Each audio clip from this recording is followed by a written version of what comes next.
All right, it's time to write your research article, but all you've got in front of you is a blank screen, a blank sheet of paper. Where do you start?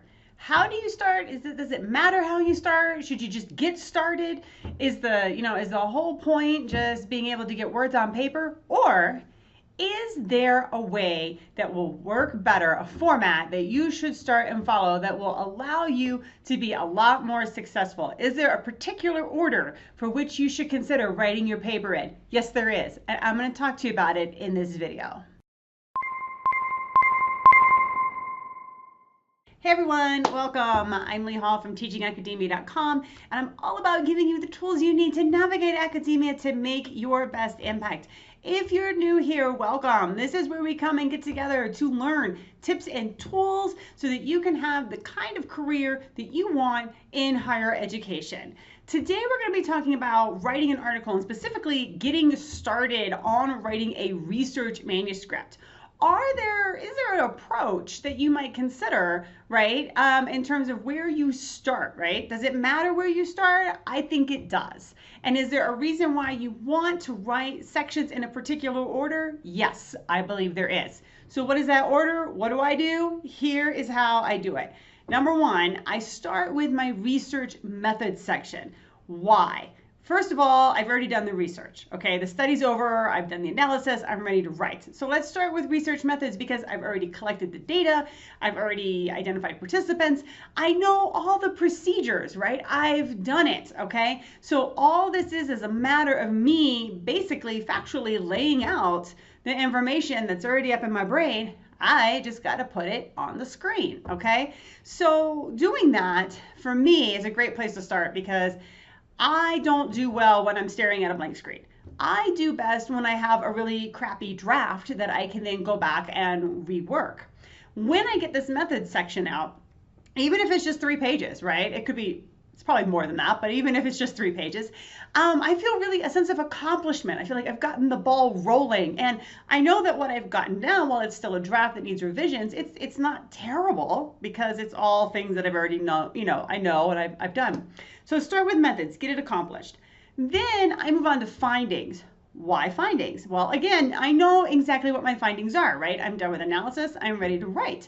So now it's just a matter of telling you and using my data to show you, right, why these findings are my findings. So while findings can be a little more challenging to write than methods, it's not, for me, the same thing as writing the introduction or the theoretical framework or the conclusion, okay? All right, so I write methods, I write findings. Then number 3, I go up. I don't go to the very beginning, okay? I go to kind of like right above methods. I go to my theoretical framework and my literature review. Why? Well, now that I have written my findings, I know what kind of literature I really need to hit on for the audience, right, to guide them into my findings. I know what kinds of issues and problems I want them thinking about ahead of time. I know who I need to cite because I know where we're going with things, all right? My theoretical framework, I probably, hopefully already know because I probably, hopefully had it in place before I started my research project. Sometimes you might write a paper with the same set of data and a slightly different theoretical lens, and so it might be a little new or new to writing it up, but it's going to be challenging. But here's the thing.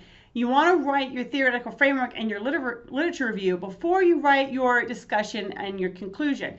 So I do methods, I do findings. I go back up to my theoretical framework, literature review, so I can guide my audience along to the findings, right? Highlight things I know need to be highlighted. Then I do my discussion and conclusion, all right? I do my discussion conclusion next because I know what the issues are that are related to my findings. I have written my theoretical framework and literature review, so now I can make these connections end to end, right?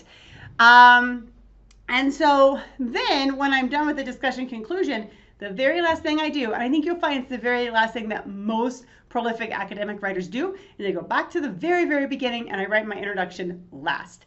If you write your introduction first, if you try to write this in chronological order, you are going to find that you are going to have to do a ton of revising because stuff isn't going to line up. All right. If you spend time writing your introduction and then your theoretical framework, by the time you get down to findings, you're going to realize, oh no, right? I left out some important information that needs to go in those places. Or, oh no, I have stuff in there that really turns out doesn't have a significance, right, to my findings. It needs to come out. You're going to spend a lot more time revising than you need to. They're going to be meaningless revisions. We want your revisions to be meaningful, right? So methods, get something on paper, feel accomplished, get the ball rolling. Findings, all right? Write your theoretical framework and your lit review so that it leads people to the findings, right, to the main ideas, the big issues, the key researchers that they need to be thinking about. Your discussion and your conclusion, right? You're drawing on and extending those ideas from your theoretical framework and your findings, and then your introduction, and you make sure that that introduction sets up a nice problem that then threads all the way through to the end. That's how you write a successful research article. All right, so thanks for watching, and please subscribe so you can catch all of my videos. I've got new videos coming out every week, and while you're at it, head on down to the comments and let's talk. How do you approach writing your research articles? What questions do you have? Let's share and help one another out as we move forward with our academic journeys.